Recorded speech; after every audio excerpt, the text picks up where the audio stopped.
Hello, and welcome to episode 55 of the She.Must.Knit podcast. My name is Erin, and thank you so much for spending some of your time with me today. I hope you guys had a great week. I had a really good week. It was a very productive week. I've mentioned before that I am currently preparing for the Toronto Knitters Frolic next Saturday on April 27th, as well as 2 shows that will be the next 2 following weekends. And yeah, I am doing really well with my show prep. I currently have more bags made than I've had previous years, and they are all done, ready to go, ready to be packed. That usually never happens. I'm usually sewing right up to the last minute. However, I did have my bubble burst earlier this week. I was actually, this past weekend, I was talking to Dennis and I was saying how I was so proud of myself because not only had I met or passed the number of bags that I usually bring to the frolic, but I was on schedule to far surpass that number. And then Monday I sat down to start working on the next stack of fabrics that I had, and I realized I was almost completely out of my labels. So the little tags with Bling string and my little sheep on it that I attached to every single bag, I had about 7 left. Womp womp. So I had to get onto the computer, I had to order some more. I do not think they're going to arrive in time for me to finish what I wanted to get done for the frolic, but I have to look on the bright side. I do have more than I've had previously. They are all done. Usually I'm working right up to the last minute, so I do have to be really proud of myself for that. And because that is all done, and I think if I had had the labels, I would have really pushed myself on the bags this week, and I have other stuff to do too. So this week I was able to dye some yarn, I was able to package all my notions and stitch markers, which means that next week I really just have to worry about minis. So it's going to be a much more relaxed week next week, which I do look forward to.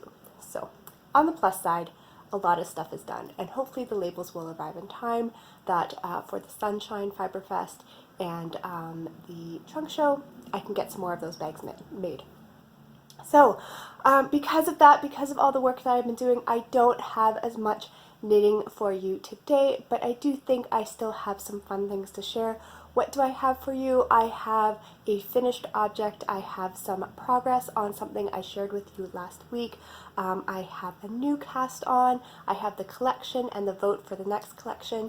And then I also have a little segment from Avery. I know she hasn't been on in a while, but she has been crafting away lately, and she asked me if she could share it with you. It's not knitting, but it's still something that she's really proud of. So I thought, why not? So there is a little segment from her. So let's get started. I'm going to have a quick sip of my water. I've already finished my coffee for the day, so I just have some flavored water. That's why it doesn't look like water, but I'm going to have a quick sip of my water. And then we are going to get started. So I think we're just going to start right off with Avery's segment. So I am going to pop her in here, and then we will get started with my projects. Hi, my name is Avery. I'm back. I did not do any knitting today, but I got some crafting, and I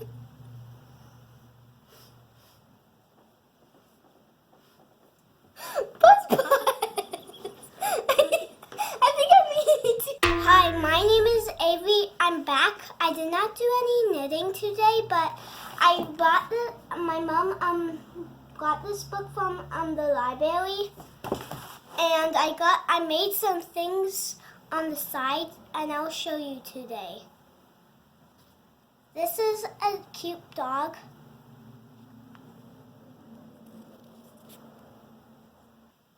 I have a cow.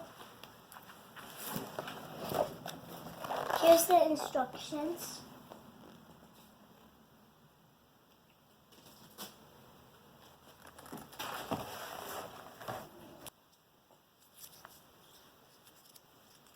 With a thin tail, and Mummy fixed it because it kind of broke.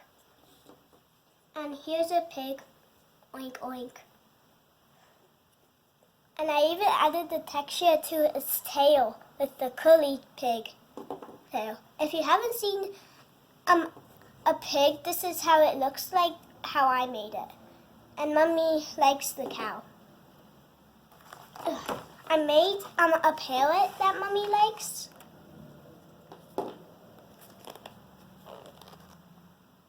Here's the instructions.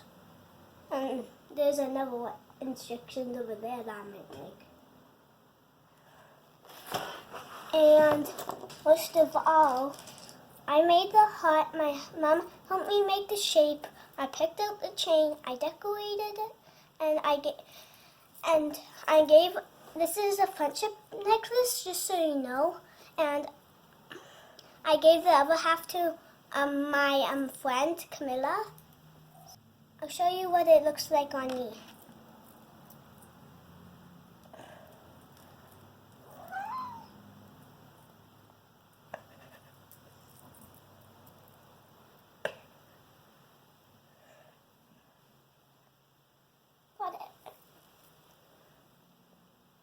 Here's my necklace. That's it for now. See you later. Bye. And in fact, I hope you enjoyed that. She has been really enjoying that book that we got from the library. We have now renewed it for a second time. And I don't think she mentioned when she was talking about her little critters, but she likes to use the air dry modeling clay for that, and luckily our local dollar store has started carrying that in a lot of different colors. So that is great. I can keep her supplied with her clay because she will just busy herself with that book and making things. And she also makes other things. She makes a lot of little creatures for her friends and stuff as well, but she has just really been enjoying that book. So let's get started with the knitting now. The first thing I have to share with you are my finished Scott base socks. So I have been sharing these with you over the past couple of weeks. I've been working on these for my brother, and last week I said I anticipated that I was going to have this pair done for this episode, and I did. I have both done, and if you remember, I had a little issue with these socks because on the first sock when I was working on it, I went bananas with the leg, and I realized as I was working down the foot of the first sock that I was not going to have enough to complete the pair. So what I did on the second sock is I introduced the contrast yarn on the cuff, and then I knew I was going to have to go back to the first sock and do a little surgery to make them match, and they do. I wasn't even planning it, but if you look, they are exact matches. Once I finished that first sock, I just went right into the second one, so I didn't do any kind of yarn management, but they match. And yeah, so that's really cool. My brother wouldn't care either way, but I think that's still kind of neat that they do end up, they did, considering where they started, where they were completely different, and they were like, one was way longer and didn't have the contrast cuff, and you know, I had to do all this stuff. The fact that they are exact pair, I think is pretty cool. But yeah, so this is again the Scott base pattern, and I really did enjoy working on this pattern. It's one that I've had in my library for many years. That's one of my goals this year, is to use patterns I already own, and it had a really enjoyable slip stitch pattern. It was a 2-row pattern. The one row had the slip stitch motif, and the second one was just knit, so it was very easy to memorize. It was very easy to pick up and put down. I quite enjoyed it. I would do this again. And then yeah, the only thing that I did differently was in the pattern, the heel was written to be a heel flap and gusset, and I inserted the heel from the jangle sock pattern that I did back in February for my Desert Vista Dye Works pair. I really enjoyed that structure. Now, I did mention last week how the heels are slightly different because on the second sock here, I failed to refer back to the pattern to make sure I was doing that heel right. I was overconfident in my ability to have memorized it, and I ended up doing the decreases all the way to the side where the pattern meets up again, whereas in the first sock and the original that I followed the pattern for, the decreases were done slightly differently. I've tried them on, they fit almost the exact same. I don't even know if my brother's going to notice, but yeah, this pair is done. So that is another gift pair done to put away in the closet. I think this is number 4. I think my goal for this year on my card was 6 gift pairs of socks, and this I think is number 4. So I'm working away on that goal quite nicely. All I have left, I will mention, so the yarn that I used for the main color is this Lang yarn. I got this on a yarn crawl a couple of years ago, and when I had to bring in the contrast I decided to use some croy yarn. All I have left after doing the surgery is this little bit here, and this should be enough to do a square on my mitered square memory blanket, and then hopefully maybe a little bit to put on my granny stripe, but that is all I had left. I did mention last week that I was going to try and get a little video clip of me doing the surgery on the sock and cutting off that top bit. And I did record something. I don't know if the footage is usable. I haven't really looked at it. If it is, I will pop it in here. And if it's not, we'll just go right on to the next project. Okay, so here we go. The socks are done. And I am going to attempt to do the fix on this one here so that it ends up being the same as this one here. If you remember, I made this leg way too long, so I am going to try, you can see I have my needle set up there. I am going to try and snip this top part off and then knit upwards the contrast cuff so that they end up being a matching pair. So hopefully this goes well. We have a Mr. T who is supervising. I am going to quickly just show what I did to try and pick up those stitches. So here you can see a close-up of the stitches. Now this was a little bit tricky because the leg of this sock is done in a slip stitch pattern. If the whole sock had been in stockinette, it would have been much easier. If you haven't picked up stitches from knitting before, all I would have had to have done is gone into each leg. You kind of pick a side, so you can see the little V's there, and so you would just kind of go into the right leg of each stitch along a row. I'm doing this with one hand, so it's a little hard, but so you can kind of see you would just pick up the right leg of each V going along the row all the way across. Because this is a pattern sock, honestly, I don't know if this is going to work. So we're just going to have to see. I think I've got it set up okay. I tried to find the row with this pattern. There was one row where you did the slip stitch. You can see these little long stitches slanting to the left. Those were pulled over 2 stitches, and then the next row you just knit right across. So I tried to pick up where I thought it was the row after these stitches that were passed over. And I know they were in groups of 3. The stitch that got passed over went over 2 stitches, and then there was a knit stitch, and you can kind of see that knit stitch in the column there. So I tried to find a row where it wasn't this stitch that was passed over, and then above that I tried to pick up 2 stitches and then the one in the knit row there. Now of course the part of the leg here that matched up with where the cuff started on the other sock was on this dark row here. It was so hard to see these stitches. I did my best. I'm gonna cut it off. I have to make sure I cut it off on the right side. If I cut it off down here, that would be horrible. But so I'm just going to try and snip it above the needle here, and we're just going to see what happens. Cross your fingers for me, guys. Cross your fingers. We have progress, guys. Okay, I've cut off the top of the sock.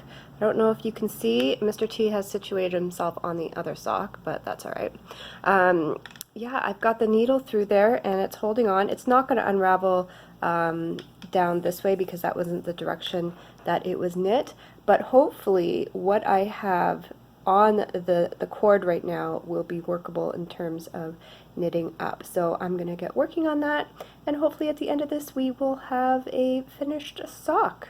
So the next project I have for you is the progress on my Desert Vista dyework socks for the month of April.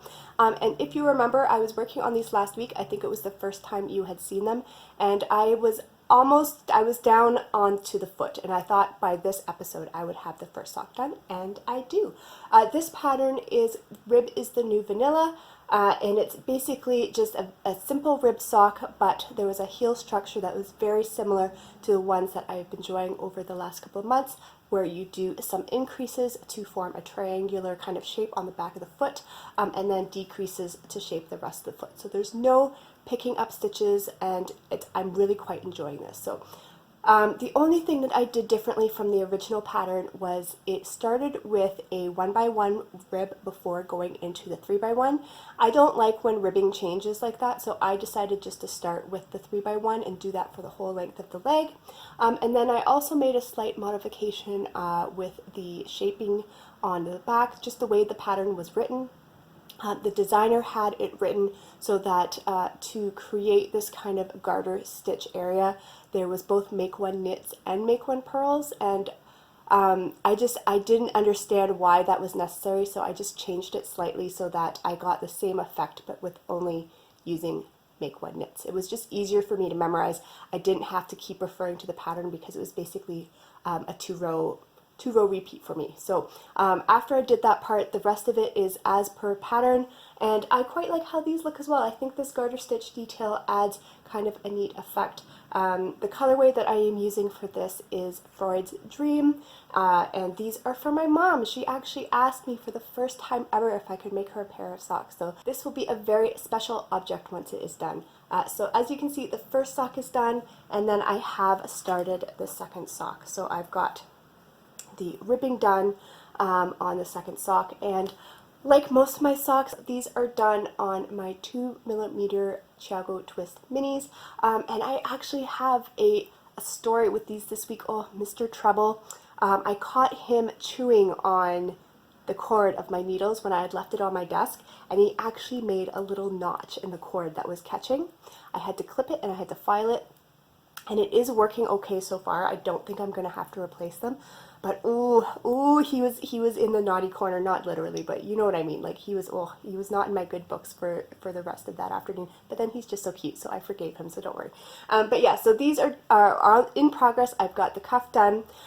I'm still pretty sure that I am going to finish these by the end of the month. My plan is just to try and work on them a little bit every day leading up to the frolic, because I do still have work to get done for that. And because it's on the 27th and there's still a few days after that before the end of the month, whatever point I'm at after the show is done, I will just spend the next day or two really working through the rest of it and getting that pair done. So that is progress on that project.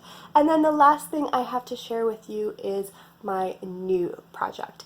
I decided to cast these on last night because it's something that I want to have at least started. I wanted to have it started for the frolic, and I wanted to have it up to a certain point. So I started it last night, and this is another thing that is on my bingo card. So one of my goals that I've given myself this year is to have a pair of sample socks done to display in my booth. I have been doing a lot of my sock sets and my deluxe sock sets, and I just really wanted to have a sample of them so people could see how they knit up. A lot of people ask, when it's not 100 grams, is it enough for a pair of socks? So I just wanted to have some socks started and eventually on display so people could see what kind of socks you would get from these sets. So I just have the little ribbing done so far, and because this is to be a sample, I didn't want to pull a set out of my inventory. I wanted it to be something that not only I could repeat, but that I could have multiples of. So I needed to do a new batch. And because this is going to be a deluxe sock set, there's going to be two 20-gram minis and a speckled skein. I'm hoping that by the time I get to the frolic next week, I will be into the leg with the speckled skein. And this is what I am going to be using for that. I wanted to do something, again, that I could repeat, and I thought it would be fun to kind of have a bling your string, like, house color, like, you know, a color that, a bling your string color. So this is basically going to be the bling your string kind of colorway. It's just got all those colors that I really love together, those pinks, those purples. There are bits of orange in there. I'm not sure if you'll be able to see it, but there is orange in there, just those really warm sunsetty colors that I love. So this will be the speckled yarn, and then there's the purple mini, and then I'm also going to do kind of a saturated orange as the second mini. So hopefully by next week I will have some of that yarn done up so that you can see how it's knitting up. And then because it is a deluxe set with a clay stitch marker, I think I'm just going to do my little logo sheep guy as the progress keeper. I think that would be really, really cute. I'm looking forward to putting that set together. So that is the knitting that I have for you this week. The next thing I have is the collection. The last time there was a vote, you had a choice between some birdcage fabric and then some animal silhouettes. And the birdcage fabric by far got the most votes. So that is what I have done this collection with. And I was able to get 3 pieces for this collection. And the first one is one of my Notion pouches. And then I was also able to get a bitty buddy and a mid buddy. So this is my smaller drawstring size and my medium drawstring size. So those are the pieces that I got for this collection. And then I also have the fabrics for the next vote. And I thought it might be fun to do some fabrics that are themed around Disney movies. And both of these, what I really liked was that while they are based on Disney movies, they are not your typical Disney prints. So the first one that I have is based on the Snow White movie. So this is the fabric here, and you can see there's Snow White, and then where is it? Oh, over here is the Wicked Witch and Snow White, and the 7 dwarves are all up here. But it's not your typical, you know, pinks and purples and princesses type of fabric. So I thought this was really neat. So this is your first choice, the Snow White fabric. And then your second one is based on Beauty and the Beast.